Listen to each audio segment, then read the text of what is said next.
This conversation was sponsored by Komodo, a zero-knowledge peer-to-peer atomic swap exchange. Learn more at komodoplatform.com. What are your thoughts on this sort of the great Bitcoin fork and the great scaling debate? And what's your estimation as to Lightning Networks? Well, I with regards to Bitcoin scaling and forking and the whole debate going on, I'm sort of like the Rodney King. I'm like, can we all just get along? Because I try to assume rather than assuming that there's some conspiracy by the banks to take over one fork or the other or something. I trust everybody that's been in the industry a long time that their goals really are to make the blockchain that they're working on solve problems and serve some need that they're focusing on. They may not have the same focus, because Bitcoin is both a medium of exchange and a store of value. Sometimes a form of money doesn't serve both purposes as well as one as well as the other, and maybe it shouldn't. So, Bitcoin Core they seem to be focusing on the store of value utility function for Bitcoin, and a lot of people, and this is something I've been talking about a while. It seems like they have an interest in making Bitcoin Core a sort of international settlements currency, and so that it doesn't need to have as much scalability as to be a cryptocurrency for everyone. But at the same time, with Lightning networks coming in, this is promising to actually provide that sort of scalability. I don't know if it's going to do that well.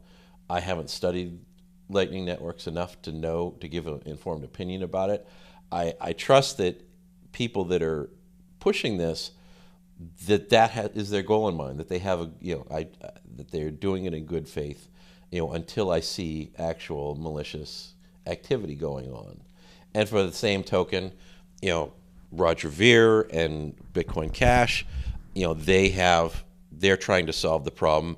They forked it because they didn't see sufficient action by Bitcoin Core quickly enough to what they saw as easily a very exponential curve in adoption of Bitcoin, and Core wasn't scaling things fast enough to catch up with it. And we all saw it with the price spikes and the huge mempool backlogs and the spikes in the transaction fees. And these are things where you needed those price signals to be the market impetus to motivate change. And a lot of people are like, why couldn't we just implement change along the way and solve the problem before it becomes a problem? And it's like, sometimes markets need to provide those signals. We can foresee that this is going to be a problem, but until the market actually provides an actual signal through a price spike, through things like that, then there isn't really a economic incentive for implementing that solution. And it does cause volatility, it causes disruption, and that's the messiness of freedom that we often talk about. Is you can't plan freedom, because freedom is the ability to do what you want. And if you have the ability to do what you want, and everybody does, then you can't plan what people are going to do if people have free will. So you have to allow that sort of freedom. You can predict it. You can create plans. You can try to create technologies to solve for problems you see coming up. But until the market agrees through price signals that a problem is actually a problem, there's no incentive for the market to adopt whatever solutions you've created. Yeah, I often think when I'm looking at the price and I'm thinking about the history of Bitcoin, and particularly the forks that happened with Ethereum with Bitcoin were kind of very, very interesting to me. But I often think that it behaves like a living organism of a sort, and you can see that behavior in the price chart, because you can see the the exuberance and the optimism, right? And then you get a little bit too arrogant, and then there's a correction and a kind of sometimes it acts like a psychological. 5-year-old, so that's the living organism. Yeah. Yeah, absolutely. Yeah. And if you compare that with fiat currencies that are sort of very much centrally planned and controlled and managed, right? And they tend to move in very much of a flat line, right? And so, you gotta wonder how alive they are compared to other things. But there's another factor in network effects that most people don't know or understand, is that there's this thing called the adoption curve, and it's sort of an S curve where you have early adopters, and then you have this exponential growth in adoption, and then things will mature and level off. And somewhere along that adoption curve, it's, at first you get a lot of volatility just because you don't have as many participants, and many of the early adopters become the whales, and they can exhibit an adverse impact on prices in that market. And so that's where you get a lot of that volatility, because the volume isn't large enough to overcome the power of individual market-making traders. But once you reach a certain level in an adoption, that you have enough volume, you have enough other participants in that market that they can overpower the individual capacity of individual market makers, and you reach a natural stability. So most of the stability we see in fiat currencies in the world isn't really because of the central banks. It's because there's so darn many people using those money. Mm-hmm. And so when Bitcoin or other coins reach a certain point on their adoption curves, you're going to see the volatility is going to taper off naturally. And there'll still be volatility. There'll still be market reactions to large events that people may panic. New technologies may really adversely affect right now we're seeing the impact of radically cheaper mining technology is one of the things that's really forcing the price of Bitcoin down. Whether it's the Halong Dragon miner that's like $1,500, whether it's Bitmain, which has dumped almost all of their inventory on the market at half price. Those things, because anybody can then buy those miners up at a cheaper price, those people can then mine and sell their mined Bitcoin at a much lower price than they would need to if they had to buy at the old market price for the ASICs.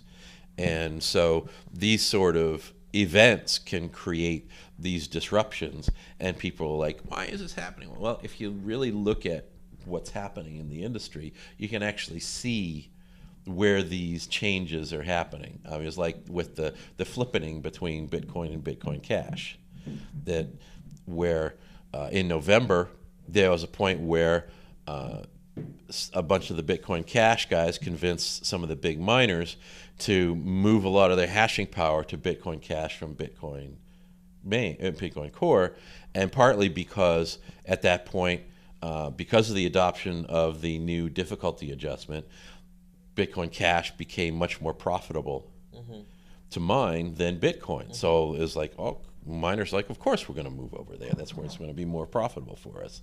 Yeah, and an interesting note on that is that the rate of blocks mined during that peak was huge. Like they were mining something like 54 blocks an hour or something like that, right? Yeah. And so there was a huge emission, right? Like the emission.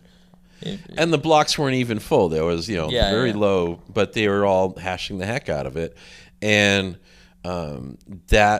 number one, because at the time the difficulty adjustment for Bitcoin Cash was every 144 blocks, and Bitcoin Core is 2,000 plus.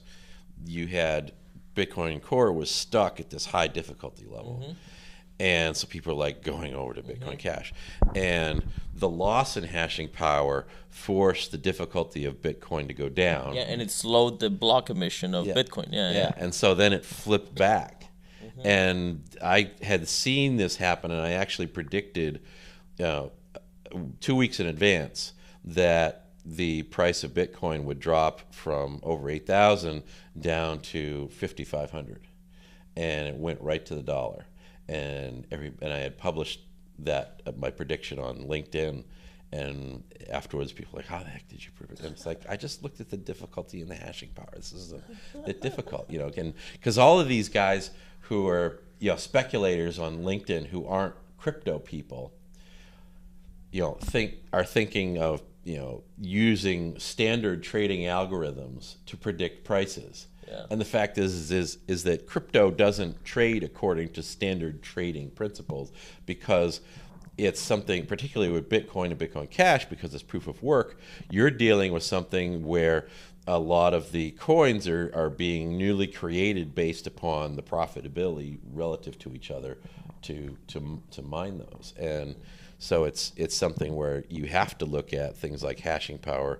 Just like if you were to look at the gold market, you'd have to look at how many ounces of gold are being pulled out of the ground each month, not just how much gold is being traded on the markets. Mm-hmm.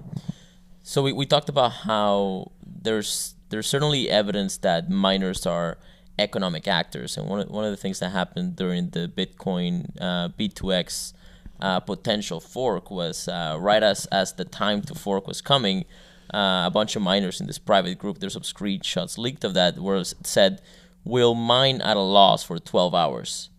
But after that, you're on your own. So they told this to Bitcoin B2X fork, right? Yeah. And that's when Gavin Andres and Jeff.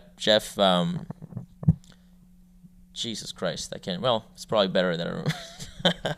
Jeff Garsick, sorry, yes. Jeff Garsick, sort of said, okay, it's canceled, right? Yeah. Because he didn't have the confidence of the miners, and so so there's evidence that they're economic actors, but maybe that's not the full picture. How do you see the cause and effect, for example, in that example you just gave, of hashing power and the price of cryptocurrencies with Bitcoin, let's say?